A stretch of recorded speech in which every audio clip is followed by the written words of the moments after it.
Vaincre la honte n'est pas facile, mais on peut y arriver. On échoue tous à chaque instant par rapport à certains standards, par rapport à certaines normes, et donc on peut vivre à chaque instant de la honte. La honte utilise notre division. À chaque fois que tu es divisé, que tu fais une chose et pas une autre, que tu réussis une chose et pas une autre, tu éprouves de la honte. Mais comme je te l'ai dit, la honte, elle va jouer sur ta division. Donc dès l'instant où tu as deux valeurs, elle va mettre ces valeurs en compétition. Par exemple, si tes valeurs c'est le travail, travailler honnêtement, travailler dur, et l'amitié, être là quand tes amis ont besoin de toi, être quelqu'un de présent, quelqu'un d'attentionné pour eux, eh bien il va pas se passer 3 jours sans que, en même temps, ton travail, ton entreprise, tes responsabilités professionnelles t'appellent en même temps qu'un ami t'appelle.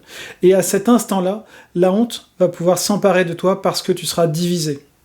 La honte te prend parce qu'elle te demande des choses contradictoires et en même temps. Par exemple, si tu as une femme, elle te demande d'avoir une carrière parfaite, d'avoir un mari parfait, d'avoir des enfants parfaits, d'avoir un corps parfait.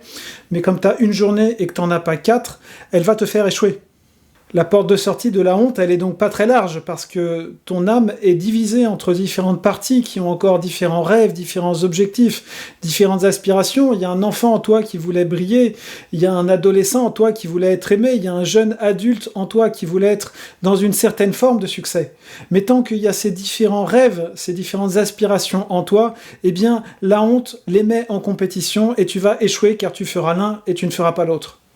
Pourtant, au cœur de tous ces rêves, au cœur de toutes ces imaginations, au cœur de tous ces buts auxquels tu as pensé, il y a comme un centre auquel de tout cela tourne.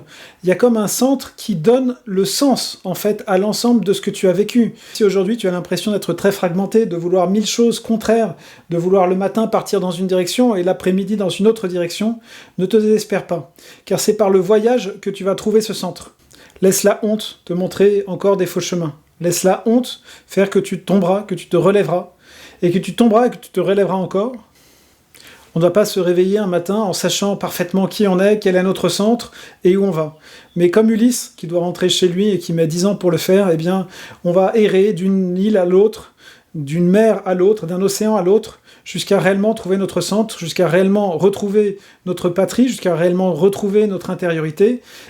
Et c'est un chemin par essai et erreur. Celui qui ne se trompe pas, celui qui ne fait pas des erreurs, ne saura jamais qui il est, parce que c'est justement parce que tu as rencontré la magicienne, parce que tu as rencontré le cyclope, parce que tu t'es perdu dans des tempêtes, que tu sais que tu n'es pas ça, que tu n'es pas celui qui veut finir sa vie sur cette île, que tu sais que tu ne veux pas finir ta vie avec des sirènes, mais que tu as une mission, que tu as quelque chose intérieur qui t'attend. Pour trouver ton centre, tu seras toujours seul et tu ne seras jamais seul. Si tu mets ton centre dans une personne, dans un groupe, dans un livre, dans une vérité extérieure à toi-même, tu te perdras. Car en fait, ce centre, ce groupe, cette personne entrera en contradiction avec ta vérité intérieure et la honte, à nouveau, te dira « tu n'as pas été fidèle à cette personne » ou bien « tu n'as pas été fidèle à toi-même ». Alors tu feras confiance aux personnes qui le méritent sur ton chemin, tu auras des amis, tu rencontreras des personnes, mais fondamentalement, ton centre sera en toi et ne dépendra pas de ces personnes. Ton idéal sera en toi et ne dépendra pas de ces personnes.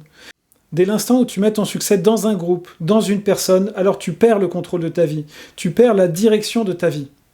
Maintenant, je vais te dire une chose qui va peut-être te paraître la plus ridicule qui soit. Le seul véritable idéal, c'est d'exprimer avec authenticité l'amour qui est en nous. La honte déteste cet idéal, et donc elle va te le faire passer pour la chose la plus stupide, la plus dépassée, la plus faible qu'il soit. Elle va te dire, l'amour c'est l'idéal des faibles.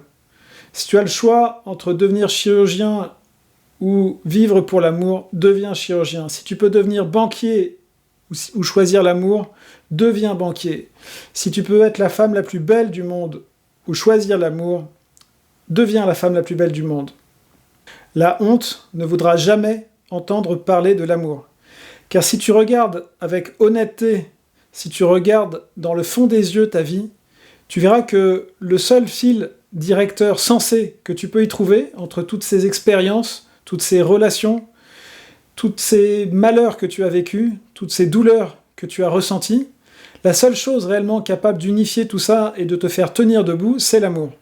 Et si tu penses que l'amour n'est que l'arme des faibles, eh bien, essaie de passer une journée, une semaine, un mois, une année sans amour, sans aimer personne, et vois ce que tu seras devenu. Est-ce que tu seras devenu plus heureux? Est-ce que tu seras devenu plus joyeux? Est-ce que tu seras devenu plus fort? Est-ce que tu seras en meilleure santé? Crois-moi, si tu dédies même une seule journée à l'amour, ce sera terrifiant, car alors tous les fantômes du passé te diront tout ce qu'ils voulaient qui n'était pas l'amour, tout ce qu'ils voulaient qui était peut-être l'argent, la gloire, être apprécié, être choyé, être caressé, être convoité. Et tout cela sera terrifiant, car tous ces fantômes du passé te diront que l'amour ne va pas remplir ce qu'il y avait en eux et qui n'avait pas été rempli.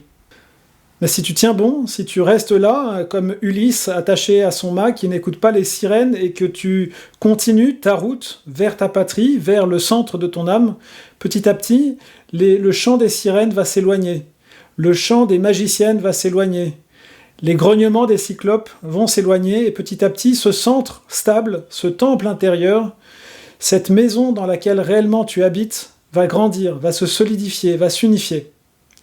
Et petit à petit, la honte n'aura plus de prise sur toi.